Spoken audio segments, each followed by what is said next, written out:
ഭക്തിസാന്ദ്രമായ കൽപ്പാത്തിയിലെ അഗ്രഹാര വീഥികൾ. ദേവരഥ സംഗമം അല്പസമയത്തിനകം. ലക്ഷ്മി നാരായണ പെരുമാൾ ആദ്യം തേരുമുട്ടിയിലെത്തും. വിവരങ്ങളുമായി കൽപ്പാത്തി തെരുവിൽ നിന്ന് അരുണാലത്തൂരും ശിവദാസ് കന്മനവുമുണ്ട്. അരുൺ, എപ്പോഴായിരിക്കും ഈ ദേവരഥ സംഗമം ഉണ്ടാവുക?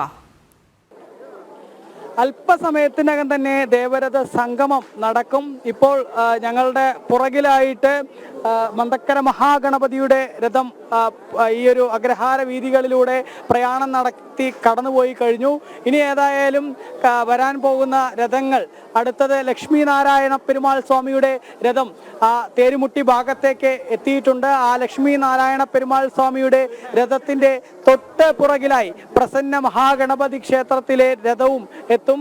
അങ്ങനെ ലക്ഷ്മി നാരായണ പെരുമാളിന്റെയും പ്രസന്ന മഹാഗണപതിയുടെയും രഥങ്ങൾ എത്തുമ്പോൾ അതിന് തൊട്ടു പിറകിലായിട്ട് വിശാലാക്ഷി സമേത വിശ്വനാഥ സ്വാമിയുടെ രഥവും, അതിന് തൊട്ട് പുറകിലായി തന്നെ വള്ളി ദേവാന സമേതനായ സുബ്രഹ്മണ്യ സ്വാമിയുടെയും ഗണപതിയുടെയും രഥങ്ങൾ തേരുമുട്ടിയിലേക്ക് എത്തും. ആ ത്രിസന്ധ്യ നേരത്ത് ഈ 5 രഥങ്ങൾ ഒരുമിച്ച് സംഗമിക്കുന്ന ആ നിമിഷം, അത് വളരെ അസുലഭമായിട്ടുള്ള ഒരു നിമിഷമാണ്. ആ നിമിഷത്തിൽ ഏതായാലും ഭക്തരെല്ലാവരും, 10,000-കണക്കിന് ഭക്തർ ആ ഒരു ദേവരഥ സംഗമം കാണുന്നതിന് വേണ്ടി ഇങ്ങനെ ആകാംക്ഷയോടെ കാത്തിരിക്കുകയാണ്.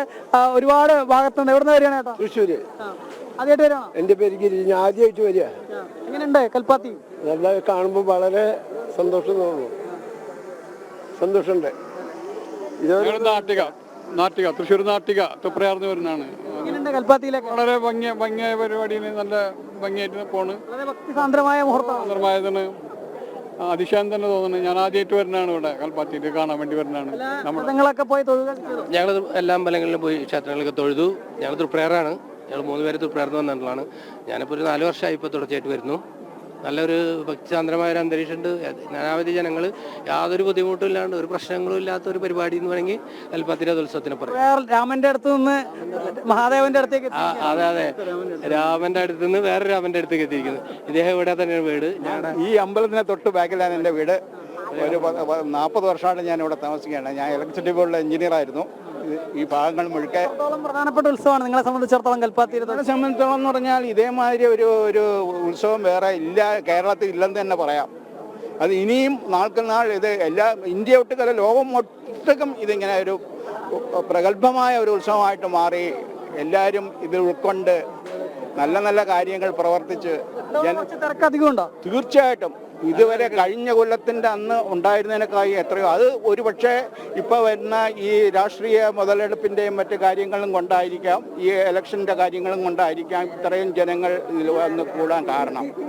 അത് അതിൻ്റെതായ ഗുണം ഞങ്ങൾക്ക് ഉണ്ടാകും എന്നുള്ളതാണ് ഞങ്ങളുടെ മനസ്സുപാത്തിക്കാരുടെ ഒരു പ്രതീക്ഷ അല്ലേ? മോളെ, എങ്ങനെയുണ്ട് രഥോത്സവമൊക്കെ?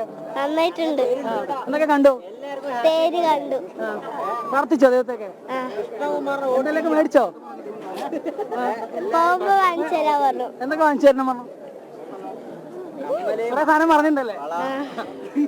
കുഞ്ഞായിട്ട് വന്നതാണ്. എങ്ങനെയുണ്ട് തിരക്കില്? ഏതായാലും അത് തന്നെയാണ്. ഒരുപാട് ആളുകൾ ഇങ്ങനെ ഒഴുകി എത്തുന്നു. അവർക്കൊക്കെ ഒരു വളരെ സന്തോഷത്തോടു കൂടെ എല്ലാവരും വളരെ അവരുടെ ആ ഒരു സന്തോഷം ഓരോ ആളുകളുടെയും മുഖത്ത് തന്നെ നമുക്കിങ്ങനെ വായിച്ചെടുക്കാൻ പറ്റുന്നു എന്നുള്ളതാണ് അല്ലേ ഗോകുലെ? അത് തന്നെയാണ്. അതായത് ഈ ആഘോഷത്തിനെ നമ്മൾ നേരത്തെ പറയുന്ന പോലെ തന്നെ എത്ര വൈകാരികതയോടും കൂടി ഹൃദയസ്പർശമായിട്ടാണ് അവർ സ്വീകരിക്കുന്നത് എന്നുള്ളതാണ് ഈ ആഘോഷത്തിന്റെ ഒരു പ്രത്യേകത. കാരണം അവരെ സംബന്ധിച്ചിടത്തോളം തെരഞ്ഞെടുപ്പിനെക്കാട്ടിലും വലുതാണ് ഈ ഉത്സവം എന്ന് പറയുന്നത്. അതുകൊണ്ടാണ് തെരഞ്ഞെടുപ്പ് ഈ ദിവസം പ്രഖ്യാപിച്ച സമയത്ത് അവർക്ക് വളരെ വൈകാരികമായി പ്രതിഷേധിച്ചു. അത് എല്ലാ കക്ഷികളും, ഇടതുപക്ഷം CPM ഉൾപ്പെടെ അത് മനസ്സിലാക്കുന്നതാണ്. സ്വാഭാവികമായിട്ട് BJP ഈ തെരഞ്ഞെടുപ്പ് ഈ ദിവസം വെക്കുന്നതിന് എതിരായി വരികയും ഒക്കെ ചെയ്യുന്നതാണ്. പക്ഷേ CPM ഉൾപ്പെടെ ഈ പ്രദേശത്തെ ആളുകളെ ഒരു വോട്ട് ബാങ്കായി കാണുകയും ആ രീതിയിൽ പരിഗണിക്കുകയും ചെയ്യുന്നുണ്ടെന്നാണ് അവർ ഉൾപ്പെടെ അതിനെ എതിർത്തുകൊണ്ട് രംഗത്ത് വരുന്ന ഒരു സാഹചര്യം ഉണ്ടായത്. BJP തെരഞ്ഞെടുപ്പ് കമ്മീഷനെ സമീപിക്കുന്നു. ഈ തെരഞ്ഞെടുപ്പ് വരെ മാറ്റിവെക്കുന്ന, ഉത്സവത്തിന് വേണ്ടി തെരഞ്ഞെടുപ്പ് വരെ മാറ്റിവെക്കുന്ന ഒരു സാഹചര്യം ഉണ്ടാകുന്നത്. അതായത് ജനാധിപത്യത്തിന്റെ മഹത്തായ ഉത്സവമാണ് തെരഞ്ഞെടുപ്പ് എന്നാണ് പറയുന്നത്. അതുപോലും മാറ്റി വെച്ചിട്ട് ഈ ഉത്സവത്തിന് പ്രാധാന്യം നൽകണമെങ്കിൽ അത്രത്തോളം പൈതൃകം, പാരമ്പര്യം, വർഷത്തെ പഴക്കമൊക്കെ ഉത്സവത്തിനുണ്ട്. അതിന്റെ പ്രൗഢി കാണാൻ നമുക്ക് സാധിക്കുന്നത് ഈ ദൃശ്യങ്ങളിൽ കൂടിയാണ്. ഈ ആളുകളുടെ അവർ ഏത് രീതിയിലാണ് ഇതിനെ സമീപിക്കുന്നത് എന്നുള്ള അവരുടെ മറുപടികളിൽ കൂടിയാണ് നമുക്കതിന്റെ പ്രൗഢിയും അല്ലെങ്കിൽ അതിന്റെ ഒരു എത്രത്തോളം പ്രാധാന്യത്തോടു കൂടി ആളുകൾ ഈ ഉത്സവത്തെ കാണുന്നു എന്നുള്ളത് ഇവരുടെ വാക്കുകളിൽ കൂടി അത് പ്രകടമാകുമ്പോഴാണ് നമുക്ക് കൂടുതൽ അത് മനസ്സിലാക്കാനും അല്ലെങ്കിൽ അത് പ്രേക്ഷകരിലേക്ക് എത്തിക്കാനും ഒക്കെ സാധിക്കുക. കാരണം മനോഹാരിത നമുക്ക് ഇങ്ങനെ ഈ കൽപ്പാത്തിയിൽ അഗ്രഹാര വീഥികൾ ഇങ്ങനെ നോക്കുന്ന സമയത്ത് സന്ധ്യ ഇങ്ങനെ മയങ്ങി വരികയാണ്. സന്ധ്യ മയങ്ങി വരുമ്പോൾ ആ സൂര്യന്റെ പൊൻകിരണങ്ങൾ തട്ടി തിളങ്ങുന്നുണ്ട് ആ രഥത്തിന്റെ മുകളിലെ ആ ഒരു കാവിക്കൊടിയും അതിന് മുകളിലുള്ള ആ ഒരു താഴികക്കുടവും അതൊക്കെ ഇങ്ങനെ തിളങ്ങുന്ന അല്ലെ ഒരു കാഴ്ചയല്ലേ? അതെ, സൂര്യനെ ദേവരഥ സംഗമം കാണാതെ സൂര്യൻ അസ്തമിക്കുന്ന എനിക്ക് തോന്നുന്നില്ല. ആ സംഗമം കൂടെ കണ്ടതിന് ശേഷം മാത്രമേ ഇന്നത്തെ സൂര്യൻ അസ്തമിക്കുള്ളൂ. കാരണം 364 ദിവസമായിട്ട് ഈ അഗ്രഹാര വീതി കൽപ്പാത്തിക്കാർ കാത്തിരിക്കുന്നത് ഈ ഒരു ദിവസത്തിന് വേണ്ടിയിട്ടാണ്. കാരണം അവരുടെ ജീവിതത്തിലെ പ്രധാനപ്പെട്ട ദിവസം ഏതാണെന്ന് ചോദിച്ചു കഴിഞ്ഞാൽ മറിച്ചൊന്നും ആലോചിക്കാതെ അവർ പറയുന്ന ഒരു ഉത്തരം കൽപ്പാത്തി രഥോത്സവം എന്നുള്ളതാണ്. അതുപോലെ തന്നെയാണ് അതിനുകൂടി ഈ സൂര്യദേവൻ കൂടി സാക്ഷിയായതിനു ശേഷം മാത്രമേ ഇന്നത്തെ സൂര്യൻ അസ്തമിക്കൂ എന്നുള്ളതാണ് ഈ കാണുന്ന ഈ ജനനിബിഡം കാണുന്ന സമയത്ത് പല ഭാഗത്തു നിന്നും വന്നിട്ടുള്ള ആളുകളെ കാണുന്ന സമയത്ത് നമുക്ക് മനസ്സിലാക്കാൻ വേണ്ടി സാധിക്കും. ഞാൻ ഈ വാർത്ത റിപ്പോർട്ട് ചെയ്യുന്നു എന്നുള്ളതല്ല എനിക്ക് തോന്നുന്നത്, ഞാനിത് അനുഭവിക്കുകയാണ്.